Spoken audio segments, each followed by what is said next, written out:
you're a teacher of meditation and Buddhism at the University of Oxford. Teaching Tai Chi at the University of Birmingham that I have done for 18 years. I have quit that job about for, let's say, 7 years ago because of my work that I have established in Thailand. But previously, I have taught at the University of Birmingham for 18 years, and that was the time that I tried to accumulate all my teaching.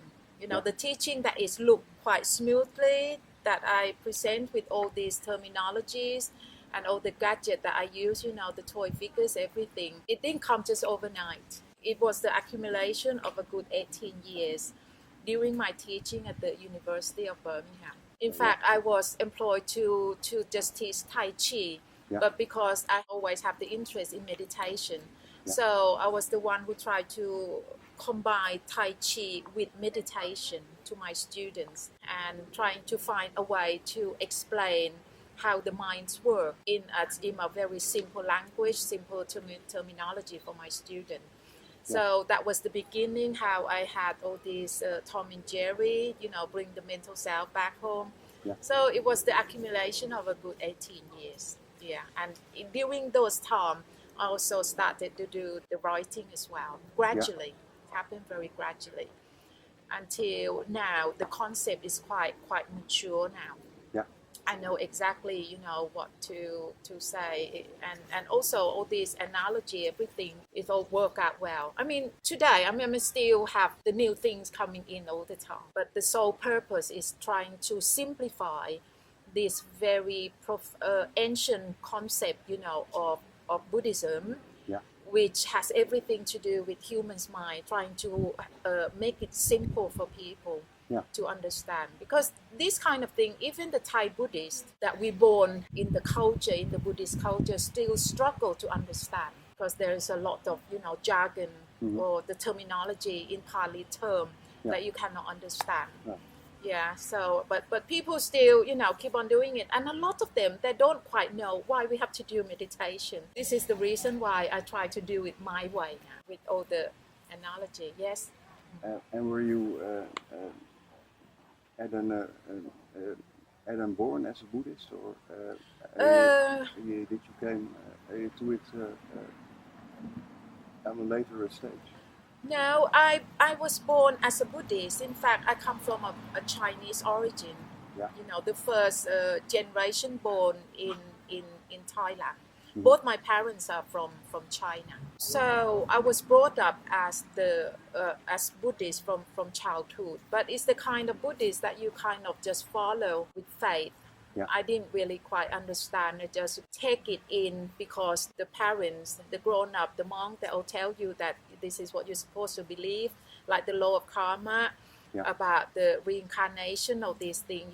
You take it on face value, really, until I reach university time. During my students' year, if you know a bit of Thai history, in 1973, 74, we have quite a bit of uprising in Thailand. The students have the movement trying to, overthrow our tyrants at that time. You see, and during that period of time that is quite turbulent, I gone through a really hard time. I experienced lots of mental pain, suffering. That was the time that I begin to question about life, why we were thrown into this world for. I even knew that the Buddha could help me to take away all this mental pain, all this suffering. But I don't know how. I even went into a temple, sat in front of the Buddha statue, and talked personally to him. I said that I know that you could help me to take all this pain away. At that time, the pain just like a big block. But I am looking at you, but I don't know how you can take the pain away from me. I didn't have the way, So that was the beginning that I began to realize that I wasn't a Buddhist enough, to understand how, because the Buddha taught about the suffering and the end of suffering. And I have the suffering, but I did not have the end of the suffering because I didn't know how to do it. So that was the beginning of the search. the beginning of the search for the way, and I was lucky enough to find a teacher. He's very famous, Ajahn Buddhadasa from Suan Mok in the province of Sulathani down south. Mm-hmm. It wasn't like that. I read his book and understand everything. No, I did not understand everything he said. But what triggered me off is that I went to his temple, and his temple is a forest monastery. Yeah. Okay, his shrine room, everything is all in nature under the tree. And he said that he imitated the life of the Buddha. The Buddha was born under the tree, was born under the tree, reached enlightenment under the tree, and he also passed away under the tree, all these things, among all the natural environment. And it was that really peaceful environment that I experienced the peace, the calm, the inner peace for the first time in my life. And that time I was about 21. Yeah. I was 21 years old, and previous to that, I did not have any inner peace before. The life was quite turbulent, and especially the social landscape, the political landscape at the time was quite scary, really. That experience of inner peace and calm is really leave the very profound impact on my life and motivate me to search more. So I carry on finding the teacher and then try to learn to do meditation or these things until I can experience the peace, the calm.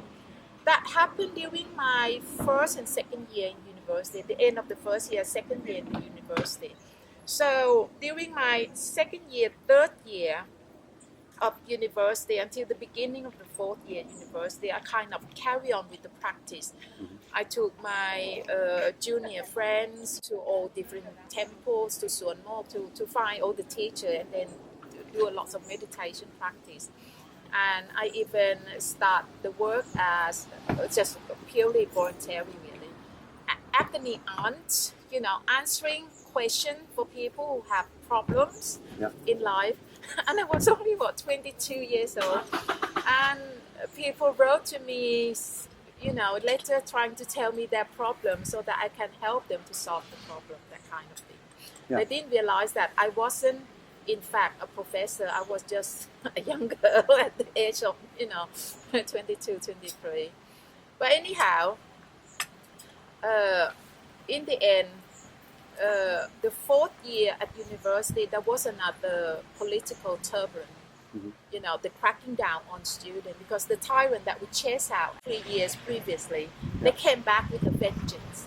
Mm-hmm. And this time they really, sold the student out. A lot of students were killed.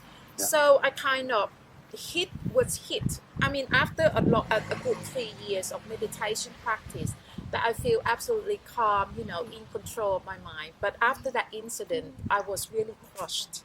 My mind was crushed again, and I experienced a horrible, suffering again. Mm-hmm. Because a lot of people were killed, my friends were killed. If not, they ran into the jungle to join the Communist Party of Thailand or that thing. I mean, if I did not bump into Buddhism at that time, I would have joined the left-wing, movement. Yeah. For sure. But because I have already, settled in practice, and I know that it could help me, but I just need a bit more dedication, more practice. So by then, I graduated, from Thammasat University, mm-hmm. and I knew that I could not work, I could not join the workforce. So what I did, I went in for a retreat.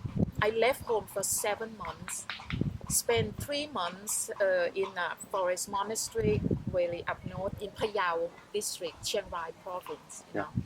And then I still did not satisfy. I traveled back down to Salaya province, and I spent alone by myself in a cave another 3 months, just doing meditation. Just trying to charge the battery, to make my inner self, which I call mental self, or the state of a consciousness, really, to make that mental self, become very strong. After the 3 months in isolation, I felt that, okay, I had enough of inner strength, and then I came back to my family, who my mom was very worried about me, because by then I only was 23, 24. So after that, I just, went to work in hospital, and then end up working for the United Nations the United Nations High Commissioner for Refugee, because at that time we have the Cambodian, refugee influx into Thailand. So I work as a social worker, and until I met my my present husband. Yeah. That is the reason that I moved to live in England. Yeah, which by now is 32 years. And from that moment onward, my spiritual journey never stopped. I just keep on practicing and then writing the books, helping myself to get strong, and then also raising 3 children while I did my writing as well. Until I started, working at the University of Birmingham.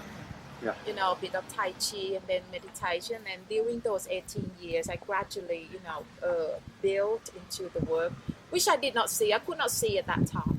It's just more of, take one step at a time. I could not foresee that in the future I would be a teacher like an Ajahn Supawan or have my, Supawan YouTube channel. I could not see. But it is this kind of work that can flourish easier. Just take it as it goes. I don't expect much. Even today, I still keep on telling myself that my aim is just to help one person at a time. Yeah. To fish one fish at a time. Because in the end, I'm still a woman, a housewife, a mother, and now a grandmother. I'm still have to taking care of my family. I have my first grandchild, and I love looking after my grandchild. I still love the family environment. But I want to prove to people that even in this form, as a housewife, a mother, a grandmother, we can still achieve the supreme goal of life. Reaching nirvana, finding the ultimate truth.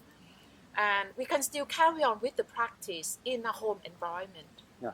And I would like to emphasize that all my wisdom, all my knowledge, that is that I have gained, my intuitive wisdom that I call, it all happen at home.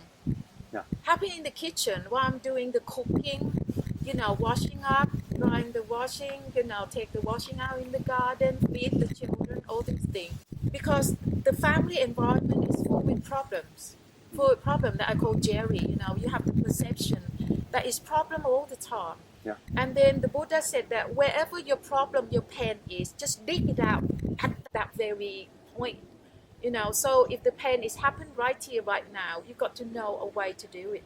And for meditation, to bring the mental self back home, as I say, that our breathing, movement, and sensations are with us all the time.